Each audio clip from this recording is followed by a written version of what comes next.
Jadi menurut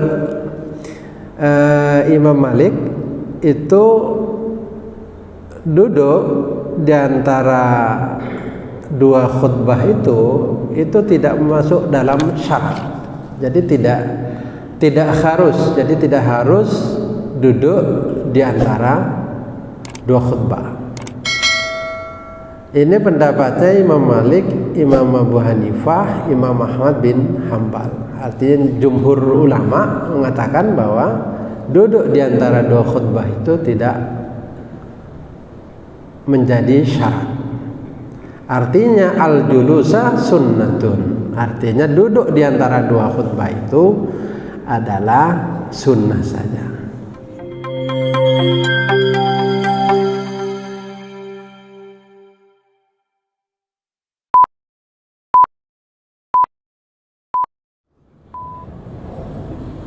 Assalamualaikum warahmatullahi wabarakatuh. Innal hamdalillah nahmaduhu wa nasta'inuhu wa nastaghfiruh wa na'udzu billahi min shururi anfusina wa sayyiati a'malina. Man yahdihillahu fala mudilla lahu wa man yudlil fala hadiya lahu. Asyhadu an la ilaha illallah wahdahu la syarika lahu wa asyhadu anna Muhammadan 'abduhu wa rasuluh. Allahumma shalli ala nabiyyina Muhammadin wa ala alihi wa sahbihi ajma'in. Amma ba'du. Jamaah rahmatullah, kita lanjutkan tentang syarat khutbah. Apakah khatib itu ketika berkhutbah harus duduk di antara dua khutbah? Artinya apakah boleh misalnya khatib itu tidak duduk di antara dua khutbah? Yang selama ini kita lihat adalah bahwa khatib itu duduk di antara dua khutbah. Nah, lalu apa hukumnya tentang duduk di antara dua khutbah? La khilafa bainal ulama anna an-nabiyya sallallahu alaihi wasallam kana yajlisu bainal khutbatain. Tidak ada perselisihan di antara ulama bahwa Nabi itu duduk di antara dua khutbah. Jadi kalau Nabi berarti kalau khutbah Jumat itu maka dia duduk di antara dua khutbah. Dasarnya adalah karena ada hadis Ibni Umar, kana Nabi sallallahu alaihi wasallam yakhutubu khutbataini yaq'udu bainahuma. Nabi itu berkhutbah dua khutbah dan duduk di antara dua khutbah itu. Ini hadis dari Imam Bukhari dan Imam Muslim riwayatnya. Ada hadis dari Jabir juga bin Samurah, qala inna Rasulullah sallallahu alaihi wasallam kana yakhutubu qa'iman. Sesungguhnya Rasulullah sallallahu alaihi wasallam itu ketika berkhutbah dia berdiri, dalam keadaan berdiri. Setelah berdiri yajlisu kemudian duduk, thumma yaqumu fa yakhutubu qa'iman. Kemudian dia berdiri lagi dan berkhutbah dalam kondisi dalam keadaan berdiri. Jadi berarti ada duduknya. Faman naba'aka annahu kana yakhutubu jalisan faqad kadzaba. Maka kalau seumpama ada orang yang beritakan kepadamu bahwa Nabi itu berkhutbah duduk dalam keadaan duduk, faqad kadzaba, maka dia bohong. Faqad wallahi, maka sungguh demi Allah, sallaitu ma'ahu aktsara min alfai salatin.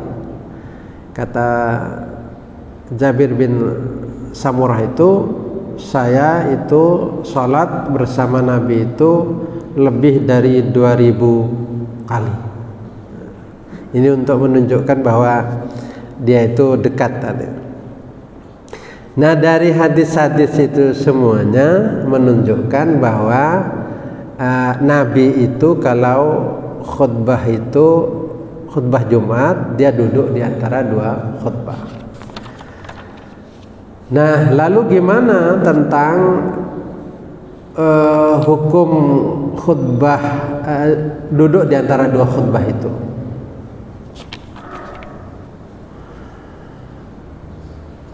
Pertama adalah walaysa min syartil khutbati inda malikin al-julus. Jadi menurut Imam Malik itu duduk di antara dua khutbah itu tidak masuk dalam syarat. Jadi tidak harus. Jadi tidak harus duduk di antara dua khutbah. Ini pendapatnya Imam Malik, Imam Abu Hanifah, Imam Ahmad bin Hanbal. Artinya jumhur ulama mengatakan bahwa duduk di antara dua khutbah itu tidak menjadi syarat. Artinya al-julusa sunnatun. Artinya duduk di antara dua khutbah itu adalah sunnah saja. Tetapi walaupun sunnah fa illam yajlis bainahuma faqad asaa. Kalau dia tidak duduk itu tidak bagus. Ya, tetap yang bagus itu duduk. Gitu. Tetapi hukumnya duduk itu tetap sunnah. Gitu. Tetap sunnah.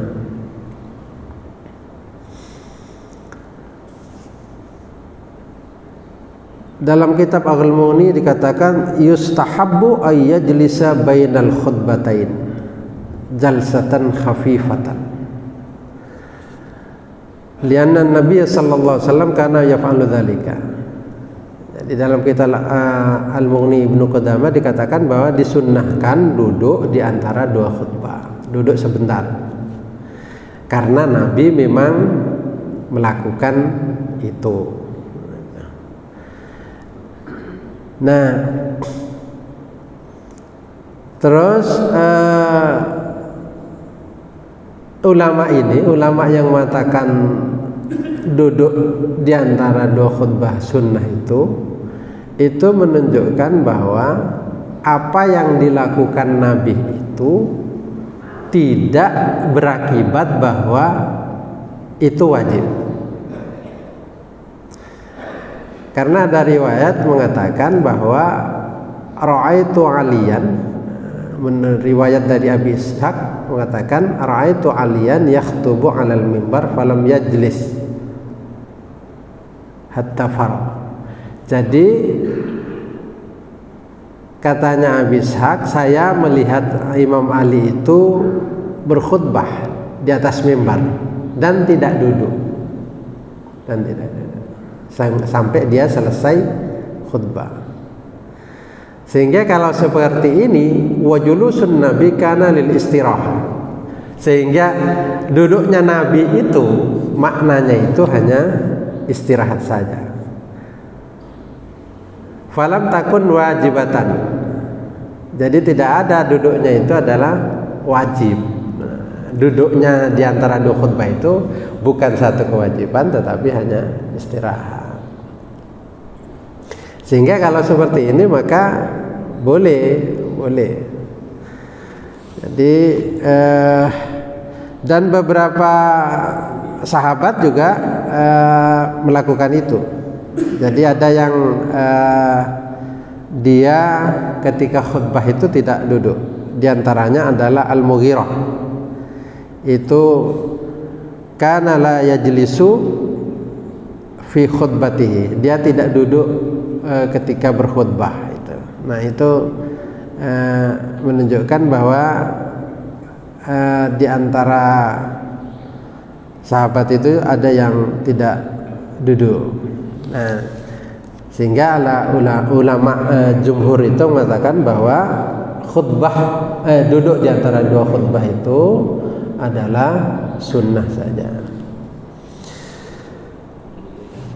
Tapi menurut Imam Syafi'i, wa huwa syartun kama qulna inda Syafi'i. Jadi menurut Imam Syafi'i itu duduk di antara dua khutbah itu syarat. Sehingga dikatakan wa qala asy-Syafi'i fa in khataba khutbataini lam yufassil bainahuma ada dhuhran arba'an. Jadi kalau ada orang tidak khutbah lalu tidak duduk di antara dua khutbah, maka salatnya diulang. Jadi salat zuhur jadi diulang karena dia tidak duduk di antara dua khutbah. Jadi wujubul qiyam fil khutbatain wa julusu bainahuma wala tasihhu illa bihima. Jadi kata mazhab Syafi'i itu, jadi berdiri khutbah itu wajib, duduk di antara dua khutbah itu wajib. Kalau tidak dilakukan la tasihhu, tidak sah.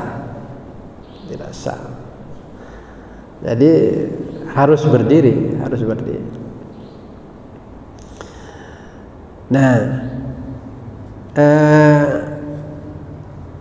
artinya bahwa ada dua pendapat bahwa terkait dengan khutbah, duduk di antara dua khutbah itu. Yang pertama adalah bahwa menurut jumhur ulama, mayoritas ulama, maksudnya dari mazhab Hanafi, Maliki dan Hanabila, itu duduk di antara dua khutbah itu adalah sunnah. Jadi boleh misalnya lalu tidak duduk. Nah, menurut mazhab Syafi'i itu harus duduk di antara dua khutbah. Tetapi manakala udzur, kok ada masalah dengan tubuhnya, lalu dia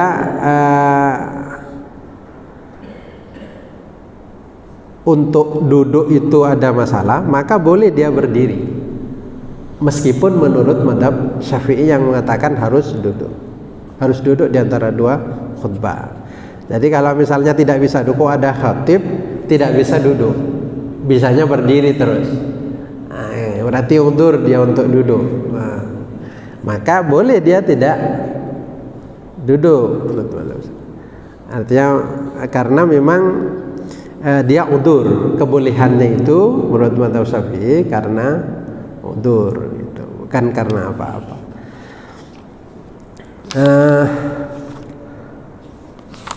Ini yang lalu menjadi kenapa ulama berbeda. Karena satu memahami duduknya Nabi itu bukan sesuatu keharusan. Hanya duduknya Nabi itu hanya istirahat saja.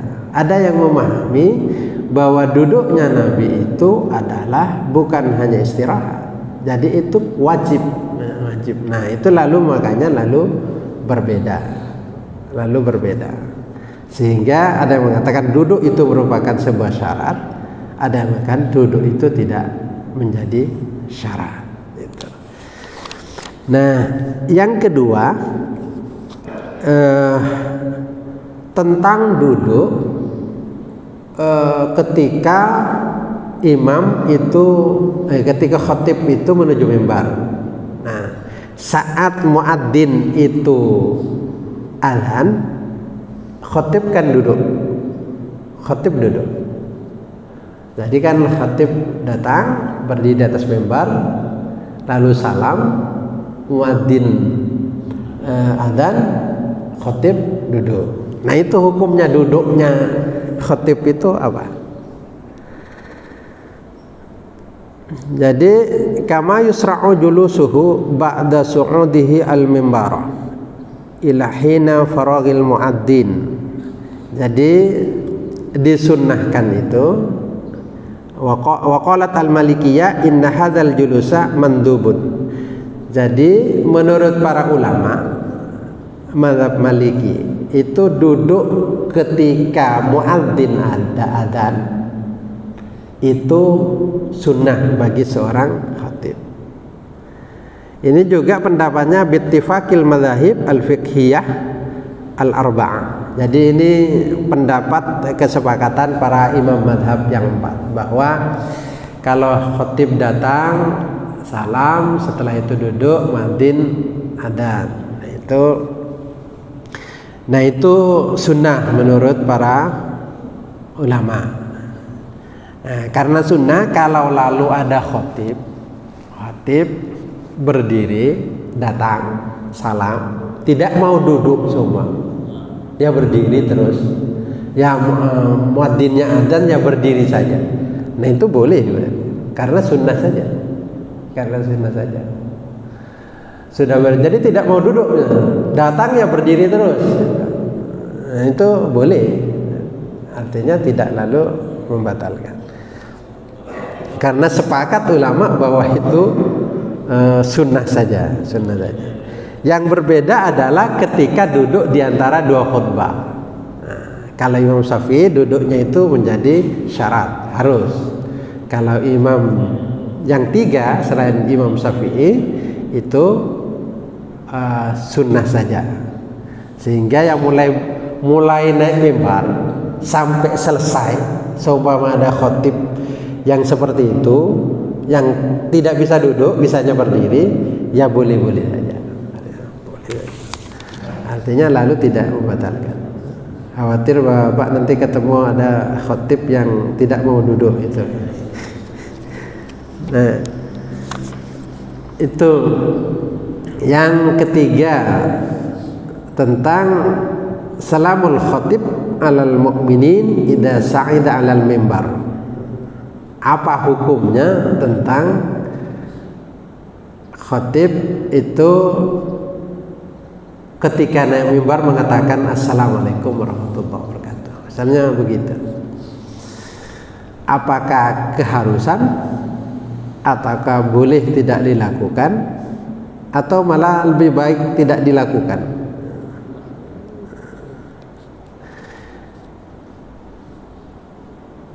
Salamul khatib alal mu'minin idza sa'ida alal mimbar ikhtalafal ulama fi dzalika.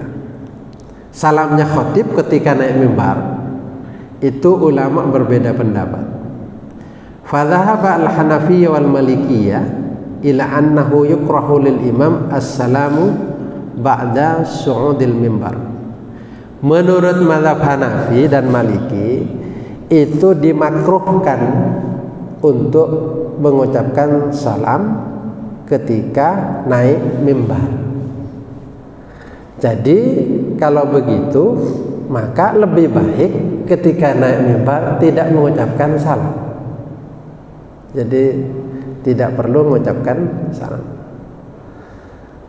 Berdiri lalu duduk tanpa salam. Karena makruh berarti lebih baik ditinggalkan saja. Nah, apa dasarnya yang mengatakan bahwa makruh atau lebih baik tidak mengucapkan salam ketika naik mimbar itu? Karena ada hadis mengatakan idza kharajal imam fala sholata wala kalam. Maka kalau imam itu datang, artinya khatib itu datang, maka tidak boleh ada sholat, tidak boleh ada pembicaraan. Artinya kalau sudah khatib naik mimbar, maka tidak perlu ada sholat. Artinya dengarkan khatib ya.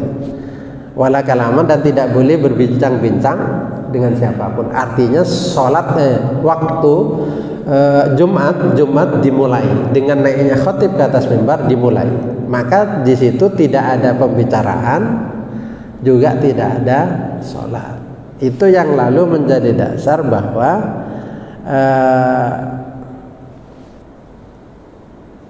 khatib itu tidak perlu mengucapkan salam ketika naik mimbar.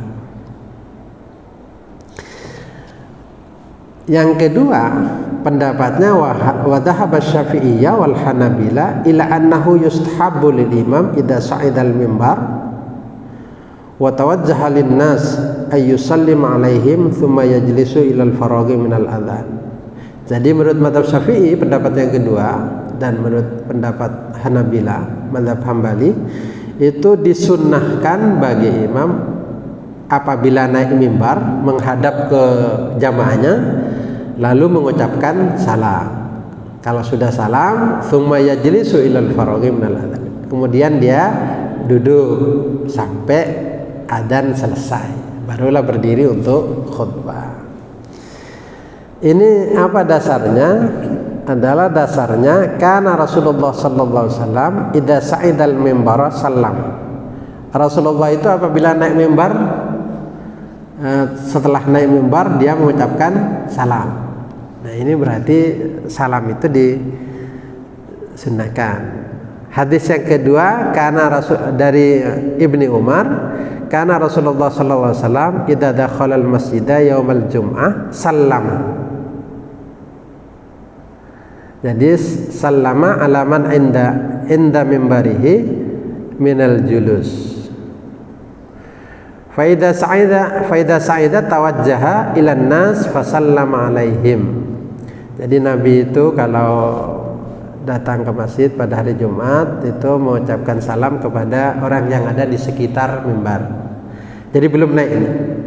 Jadi ketika beliau datang menyampaikan salam kepada orang yang berada di sisi-sisi mimbar.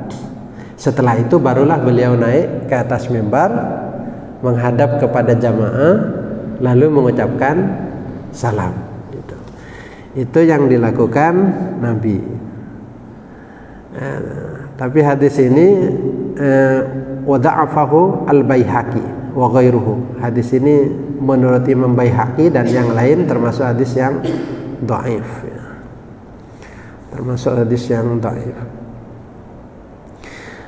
Nah, karena ada dua hadis, satunya hadis umum yang mengatakan bahwa kalau khatib sudah naik mimbar, sudah keluar, maka khatib sudah keluar, maka tidak ada sholat, tidak ada kalam. Itu hadis umum. Itu yang mengatakan bahwa tidak lebih baik tidak mengucapkan salam.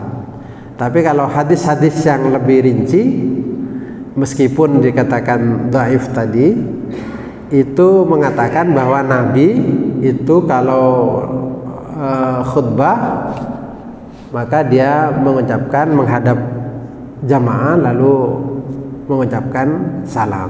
Artinya bahwa menurut pendapat yang kedua ini sunnah dilakukan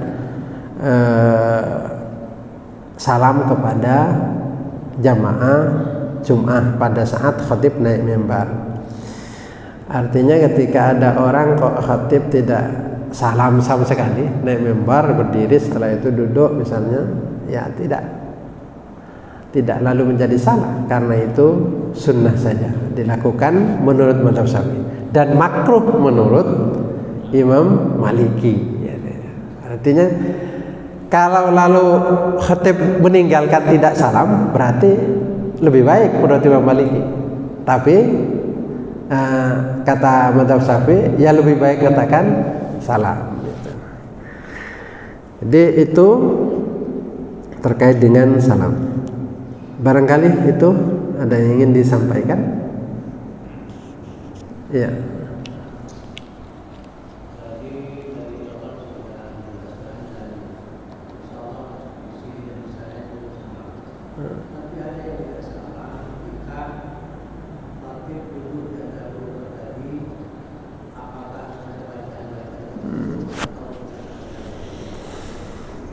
Ya,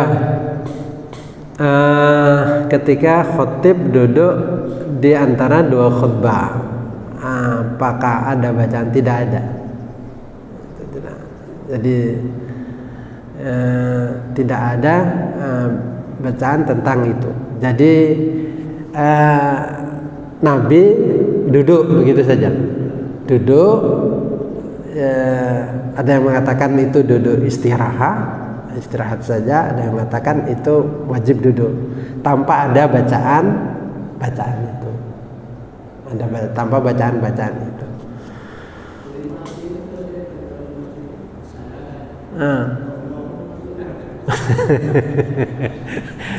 Itu kreasi saja, kreasi. Di mana kapan munculnya juga itu perlu diteliti saja. Kapan munculnya dan kapan dimulainya. Tentu yang berbeda dengan apa yang dikerjakan Nabi. Artinya tidak ada yang menjelaskan tentang itu. Oleh karena itu kalimat bacaannya kan berbeda tergantung bilalnya, kreasinya, bacaannya itu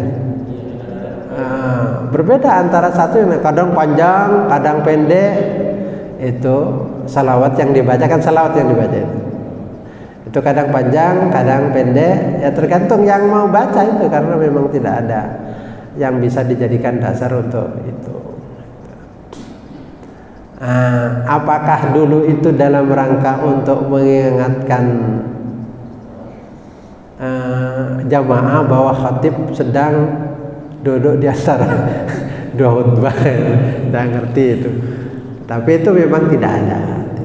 Karena memang tidak ada, yang lebih baik tidak perlu dilakukan. Ada yang lain? Ya.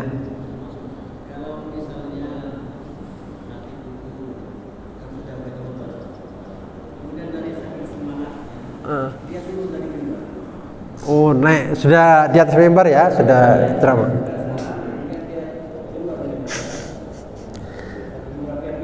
Ya. Ya. Ya, itu pernah saya lihat itu juga. saking kurang padang itu entah turun. Nah, itu pas turun dari mimbar. Pas lalu dia melanjutkan ceramah. Apakah boleh? Boleh. Tetap sah khutbahnya. Bapak, mimbar ini bukan sebuah keharusan. Jadi seandainya ada sholat Jumat kok tidak pakai mimbar ini, ya boleh. Mimbar itu kan untuk pertama biar padang ya kepada yang lain, biar jelas kepada yang lain itu. Yang kedua, sebenarnya mimbar itu untuk sandaran. Untuk sandar kan, biar dekat itu kan, biar ada sandar. Memang mimbar tujuannya seperti itu, memang dari awal, dari zaman Nabi ya begitu. Jadi memang untuk sandaran. Apakah sandaran untuk sandar belakang atau sandar depan? Yang penting dia untuk menguatkan khatib berdiri. Jadi boleh-boleh saja kalau misalnya sambil bersama tak nyaman tak turun dah, mulai jelas ke jamaah turun misalnya jangan apa-apa. Urut 2 itu pernah terjadi. Jadi sah saja khutbahnya seperti itu ya. Sebelah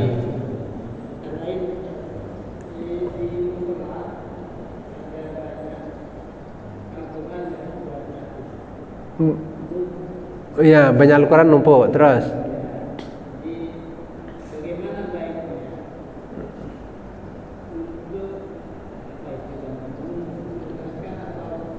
Ya. Nah, gimana kalau ada Al-Quran misalnya di rumah sudah sobek-sobek, sudah rusak-rusak? Kalau dibiarkan itu tentu kececeran kemana-mana. Maka Quran itu dikumpulkan, yang rusak-rusak itu, yang sobean itu dikumpulkan, lalu dibakar tanpa ada jejaknya. Maksudnya jangan sampai misalnya lalu ketika bakarannya dibuang masih ada lafaz Allahnya misalnya, atau lafaz Qurannya, dan itu dibuang ke tempat sampah. Tidak boleh. Jadi Quran itu dihilangkan semua tulisannya itu, jadi debu semua. Jangan lalu begini Bapak, ada sobean-sobean Quran atau Quran yang sudah rusak itu dibakar lalu ditinggal, separuh terbakar, separuh enggak. Nah, itu enggak bagus itu, sehingga bisa saja orang lalu nginjak-nginjak itu. Nah, jadi ditunggu sampai terbakar habis semuanya, sehingga tidak ada jejaknya Quran gitu. Lebih baik begitu.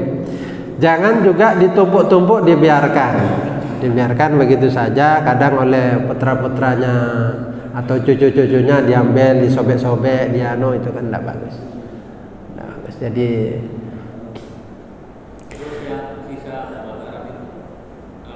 ya biarkan, sudah tidak apa-apa. Dibiarkan saja. Dibiarkan boleh, ya dikubur boleh, ya terserah lah. Kan sudah tidak ada jejak Qur'annya, sudah tidak ada masalah. Hah? Iya, tidak ada masalah. Memang harus dibakar. Kalau tidak dibakar, malah disembarangkan malah. Nah, kalau seumpama mau ditaruh, ya ditaruh, tapi disimpan dengan baik. Dulu itu ada seorang ulama, bukan ulama ya, orang biasa, mabuk-mabukan dia, dugem, setiap malam itu dugem, jadi mabuk-mabukan. Itu kalaupun tidak mabuk, misalnya kadang dia ke tempat-tempat yang memang di situ tetap orang minum-minum. Suatu saat dia pulang dalam kondisi mabuk sebenarnya. Ketemu ada sebuah lembaran, ada tulisannya Allah. Ketika ada tulisannya Allah itu, dia bawa lembaran itu ditaruh di lemarinya. Setelah itu ditaruh di lemarinya, besoknya itu beli minyak harum, lalu lembaran itu yang ditaruh di lemarinya yang paling bagus lah di antara yang dia punya, itu lalu dia minyai, lalu ditaruh lagi lafaz Allah itu. Malamnya itu ada orang soleh dapat ilham dalam mimpinya, ada pesan yang harus disampaikan kepada orang itu. Karena cari kemana-mana, orang saleh itu tidak yakin bahwa yang dimaksud itu orang itu yang dimaksud, sehingga dia mikir besoknya lagi mimpi lagi, sehingga pesan itu harus disampaikan. Nah, ketika sudah hari yang kedua, lalu dia datanglah mencari orang yang menyimpan lafaz Allah itu. Didatangi ke tempat itu, sudah ke tempat dugem itu, lalu dipanggillah dia untuk ketemu dengan orang saleh itu, dan disampaikan bahwa Allah senang dengan apa yang engkau telah kerjakan, artinya engkau telah menyimpan, mengharumkan lafaz Allah itu. Saat itu dia terkejut dengan betapa Allah itu zat yang maha baik gitu. Saya yang seperti ini, yang semata-mata niatnya hanya mengagungkan Allah, tetapi orang saleh ini telah membawa pesan bahwa untuk mengingatkan dia bahwa Allah senang dengan apa yang dia kerjakan itu. Sehingga saat itu dia keluar dan masuk lagi ke dalam rumah itu. Dia mengatakan kepada teman-teman, ini terakhir saya dogem, dan kamu tidak akan pernah ketemu saya dalam kondisi seperti hari ini. Nah, setelah itu dia berhenti dan jadilah dia orang saleh, dan dicatat oleh para ulama, para ahli sejarah sebagai orang aulia, waliullah min auliaillah. Dia termasuk orang-orang yang saleh, yang dekat kepada Allah, gara-gara dia memang ingin menaruh lafaz Allah itu dengan penuh takdimnya karena pemilik nama. Takdimnya itu karena pemilik nama, yaitu Allah itu tadi. Jadi itu makanya ya kalau mau ditaruh dengan baik, sebagai sebentuk pengagungan karena ada lafaz Allah. Ya kalau dibuat kececeran, itu ditumpuk, dibakar. Perkara dibakarnya ditanam, itu jauh lebih baik, sehingga tidak ada jejaknya sama sekali. Itu Bapak itu tadi sudah Ya. Kalau tadi khatib itu duduk di antara dua khutbah, kemudian jemaah ada yang mengajak bicara, ada mengajak itu bicara. Jadi ada perlu mungkin karena membuat khatib itu dalam keadaan diam kan duduk. Ya. Apa itu boleh diajak bicara? Maksudnya setelah khatib duduk lalu bintang-bintang gitu ya. Iya, ada kebetulan saya itu mengajak bicara. Boleh. Ya tetap tidak boleh karena itu sudah masuk rangkaian khatib di atas mimbar. Khatib di atas mimbar. Tapi nanti ada penjelasan lain. Tetapi pada intinya itu tidak boleh. Contoh misalnya, apakah kalau ada khatib naik mimbar terus ceramah, khutbah, bagian sana itu tidak kedengaran semua? Apakah boleh? Apakah bicara atau tidak? Nah, menurut yang mayoritas ulama tetap tidak boleh. Jadi begitu khatib naik mimbar maka tidak boleh ada pembicaraan apapun. Jadi karena memang biar fokus terhadap khatib naik mimbar yang sedang menyampaikan pesan-pesannya. Barangkali itu mudah-mudahan berguna, mudah-mudahan Allah menakdirkan menjadi orang-orang yang saleh. Allahumma ja'alna waswajana auladana minas salihin al-qawan. Allahumma ja'alna waswajana auladana minas salihin al-qawan. Allahumma ja'alna waswajana auladana minas salihin al-qawan. Ihdinas siratal mustaqim. Assalamualaikum warahmatullahi wabarakatuh.